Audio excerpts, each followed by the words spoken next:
Coming up, the Industrial Authority takes a hard look at local taxes. And qualifying begins for local races. Your News Valdosta starts now.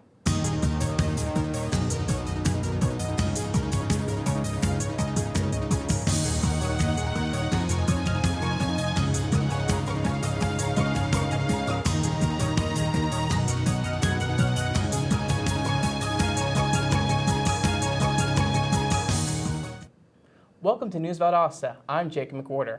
And I'm Stephen Metzger. Are you interested in becoming the next sheriff of Lowndes County? The election is coming up in November, but this is the week to get on the ballot. Qualifying is going on right now at the Lowndes County Board of Elections today through Friday. Hours for qualifying today are from 9 to 5, tomorrow is from 8 to 5, and Friday is from 8 to 12. Qualifying is for sheriff, county commissioner, tax assessor, and several other local positions. The Valdosta-Lowndes County Industrial Authority is discussing how the Transportation Special Purpose Local Option Sales Tax, or T-SPLOST, will benefit various projects in Valdosta. They are also preparing to begin a target market study. News Valdosta's Kim Copeland has more on that story. The Valdosta-Lowndes County Industrial Authority is holding a regular meeting at the Industrial Authority offices. Members are discussing the target market study and the benefits of the Transportation Special Purpose Local Option Sales Tax, or T-SPLOST, and how it will benefit current and upcoming projects of the authority. The authority discussed how the T-SPLOST will assist them by providing millions of dollars that will go into current and upcoming projects. This is primarily motivated by the urge to prevent the traffic backup on St. Augustine Road due to a train serving the Valdosta Industrial Park. This will be achieved through constructing an overpass, enabling citizens to avoid the delay and distress of the traffic backup. The T-SPLOST as a whole would generate several $1 million that would go back into our community to improve the infrastructure that it takes for us to be competitive in economic development. The Industrial Authority has also made various visits with 4 businesses seeking to potentially bring manufacturing operations to the southeastern region of the United States. In addition, the authority will begin their target market study aimed at evaluating their existing land and infrastructure in the country and city to maintain current industries and bring new ones to the area. The Industrial Authority is currently updating marketing tools to promote available land. In addition, they have also completed Phase 1 infrastructure of Miller Business Park and Westside Business Park. With News Valdosta, I'm Cam Copeland.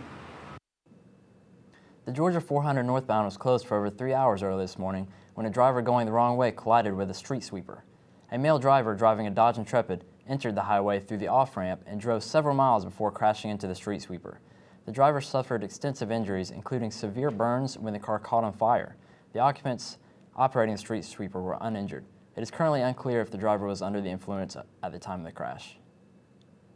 Police are still looking for a man who climbed through an Albany woman's window and stabbed her in the mouth with a screwdriver Tuesday morning. According to Albany police, Henry Nix III climbed through the woman's window around 4 o'clock in the morning yesterday. The woman tried to defend herself with the screwdriver, but police say Nix took it from her, stabbed her in the mouth, and ran away. A former UGA professor and CNN executive was caught on camera disposing his dog's droppings into his neighbor's mailbox. The surveillance footage, which ran on Good Morning America yesterday, showed UGA News professor Bob Fernand walking his dog and placing the dog's droppings into Benjamin DeMera's mailbox. Fernand explained that it was in response to years of rumor mongering brought on by DeMera. He was later ticketed by police for littering. Last week, the City of Valdosta, in partnership with VSU, caught a mosquito that was confirmed to be carrying the West Nile virus. Since 2001, VSU and the city have been monitoring mosquito populations in Valdosta. Last week, a group of mosquitoes was sent to the CDC in Atlanta, where it was confirmed to be carrying the virus. You can contact the City of Valdosta's Public Works Department or visit valdostacity.com for a list of ways to cut down on the mosquito population. Coming up, SGMC is opening a new parking deck. And good news about gas prices. Stay with us.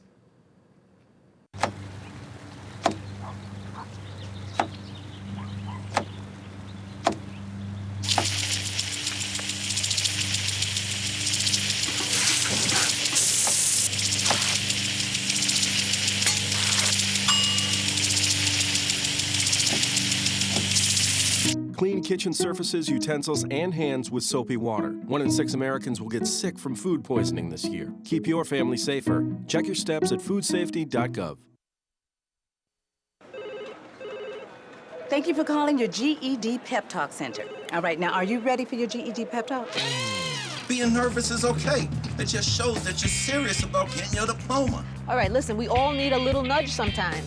I don't function without coffee in the morning, but it is gonna take more than a double mochaccino to help you here. A lot of things are scary. Heck, I'm scared of clowns. No quiero oír. Danny, no lo puedo hacer.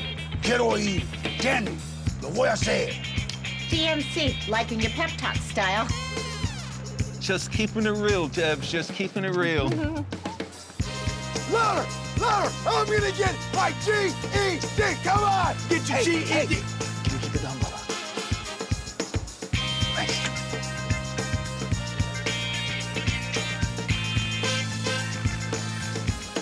Whatever motivation you need, we've got a pep talk for you.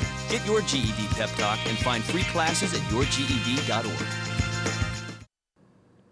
Welcome back to News.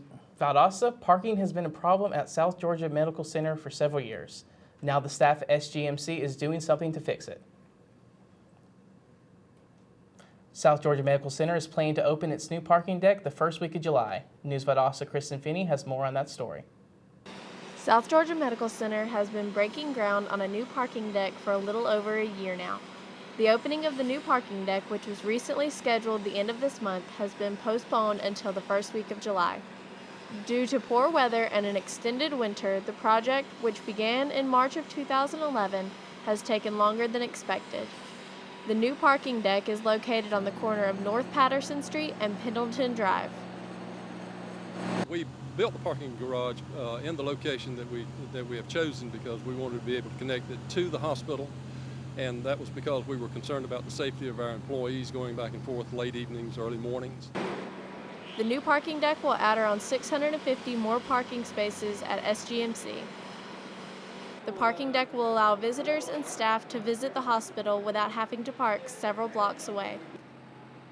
SGMC is also planning to add a new tower, a new power supply area, and to resurface the original parking area. Visitors to SGMC are expected to be able to use the new parking facilities by the first week of July. For News Valdosta, I'm Kristen Finney. Gas guzzlers might have a reprieve in the upcoming weeks. Gas prices are believed to drop slowly over the next few days, leading into the Memorial Day weekend. Some cities might be seeing gas prices as low as $3 to $3.25, well below the national average of $3.60. This is down from the national average of $3.94 back in April. The decrease is attributed to lower demand and more oil coming in from the Gulf Coast. The Valdosta High School Wildcats are already getting set for their next football season. The players ended their spring practice season by playing their annual spring game on Saturday night at Bazemore Hyder Stadium. The Wildcats played the starting offensive line against the starting defensive line and played best on best. The offense has 9 return starters during the game, while the defense only had 3. The Wildcats are hoping for a great season following last year's Region 1 5A championship. SGMC's Perlman Cancer Center is giving back to the community in skin cancer prevention. News Valdosta's John Fuller has more on the story. May is Skin Cancer Awareness Month, and the Perlman Cancer Center is raising awareness through free screenings to inform the public on skin cancer prevention and identification. Be it from the outside in the sun or inside in tanning booths. About 65% of the cases of skin cancer are related to that. So it is important to use a good sunscreen when you're out in the sun to cover up as much as possible. Skin cancer is the most common type of cancer in the world. Over 3.5 million new cases are diagnosed each year, and 1 in 5 Americans will develop it over a lifetime. That's why SGMC is giving a free screening Thursday the 24th to help you spot skin cancer. To make an appointment, call 333-1076. There are 3 main types of skin cancer that we're generally concerned with. One is a basal cell carcinoma, which is kind of a waxy, pearly-like lesion on the skin. Second type is squamous cell carcinoma, which is often a red, flaky area or a sore that won't heal. The third type is melanoma, which almost everybody's familiar with. The 4 rules of melanoma are asymmetry. If you folded it in half, the 2 sides wouldn't match. Irregular borders, color, which is variegated throughout and can be from red to blue to black to brown, all in the same lesion, and diameter, which is greater than a pencil eraser. The fifth rule of melanoma now has come out to be that it's evolution. It changes over time. So those are all types of lesions that you should report to your physician or dermatologist to have them checked out. Reminding you to wear your sunscreen when you're having fun in the sun. With News Valdosta, I'm John Fuller. Taking a look at your local weather. Today we're having scattered thunderstorms leading into the night with a high of 91. The warm weather will continue tomorrow with a high of 93 and a 10% chance of rain. Coming up, a new art exhibit is gracing Valdosta. And cash mobs sweep through downtown. Stay with us.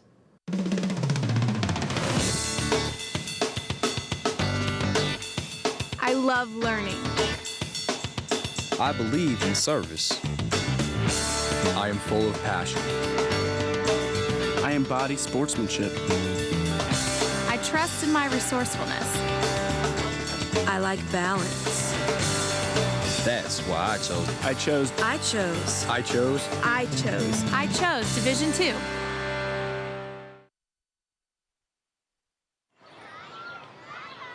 Did you know kids who play outdoors have healthier lungs?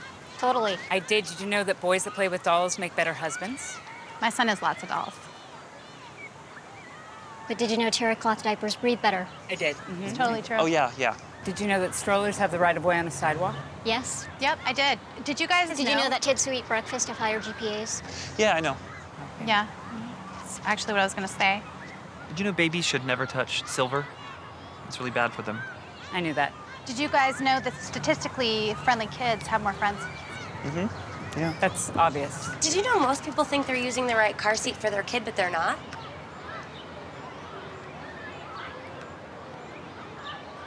Parents who really know it all know for sure that their child is in the right seat at the right age and size. Visit safercar.gov/the right seat to make sure your child is protected. I'm putting that on my blog. I just put it in mine. Welcome back to News Valdosta. I'm Jake McWhorter. And I'm Stephen Metzger. The world's fourth smallest baby may soon be able to go home. That baby, named Kenna, is thriving at the Presbyterian Hospital in Charlotte, North Carolina. Doctors first told her mother that there was less than a 10% chance that Kenna would live. Her birth weight was only 9 ounces and 272 grams. After 4 months of staying in intensive care, Kenna was recently moved into a special care unit. Doctors now say there is a possibility that she may go home soon. Have you seen the new art piece just off Patterson near downtown Valdosta? News Valdosta Benjamin Skinder has more on that story. Just outside the Annette Howell Turner Center for the Arts in downtown Valdosta, a public art exhibit put together by local citizens is out on display. The project is supported by the City of Valdosta's Public Art Advisory Committee, and it's just one of the first projects that the committee is hoping to use to kickstart an effort to liven up the streets of Valdosta. We want you to, step off I-75, and the minute people drive off I-75, see artwork. We want it to be spread around the city. We just want people to be able to drive through Valdosta and see art everywhere. The project was supervised by Atlanta sculptor Jeff Mather. Children and parents from across the city came out to add on to the free-flowing art exhibit. The purpose or goal of the exhibit was to help build a deeper sense of community among those who participated and came to view the artwork. People who take pride in putting something up, from 3 or 4 years old up to 80 years old. And we had people literally here of all those ages, all colors, all parts of the community represented. That was our goal. That was a gift to the community from us and from the artists, is to bring everybody together. So, with this first successful project under their belt, the Public Arts Advisory Committee is looking forward to building more projects like this soon to stimulate local economy and community. So look forward to more things like this popping up around town in the near future. With News Valdosta, I'm Ben Skender. The American Idol showdown between 20-year-old Philip Phillips from Leesburg, Georgia, and 16-year-old Jessica Sanchez from San Diego, California, both received standing ovations from the judges last night. The winner will be announced tonight at the end of the show. The season finale for American Idol starts at 8 p.m. on Fox. Cash mob swept Valdosta last night. News Valdosta's Allison Brooke has more on that story. On Tuesday, May 22nd, local residents converged on the Valdosta Courthouse downtown for the first ever Valdosta Cash Mob. The purpose of the event was to help stimulate local small business by each participant pledging to spend at least $20 at the random location chosen prior to the event. The event was actually inspired by what took place in Nashville, Georgia just a few weeks ago, and we thought it was a great opportunity to do a cash mob here in Valdosta for the very first time. and we were so honored to select downtown Valdosta as the choice location for the first cash mob. So thank you again for showing up and inviting friends. Our chamber, with the support of Valdosta Main Street, are excited to announce City Market as the business that will be cash mob. The cash mob rushed to City Market immediately following the announcement. The participants each expressed interest in stimulating local growth. I came downtown for the cash mob to support the city and support all the stores that are downtown. Here at City Market, customers have plenty of things to choose from accessories, dresses, and art. There's also a snack bar in the center to refresh yourself in the middle of your shopping trip. Selecting from a wide variety of goods available, each member of the cash mob made their purchase pleased with the effort they made. The business owner was extremely grateful for her being selected and expressed interest in seeing events such as these taking place in the near future. Would you like to see things like this happen in the future? Absolutely. I think it's great to have anything downtown and bring new people. In retrospect, the cash mob this evening was a great success and hopefully will become staple here downtown. With News Valdosta, I'm Allison Brooke. Thanks for watching News Valdosta. I'm Stephen Metzger. And I'm Jacob McWhorter. Have a good day.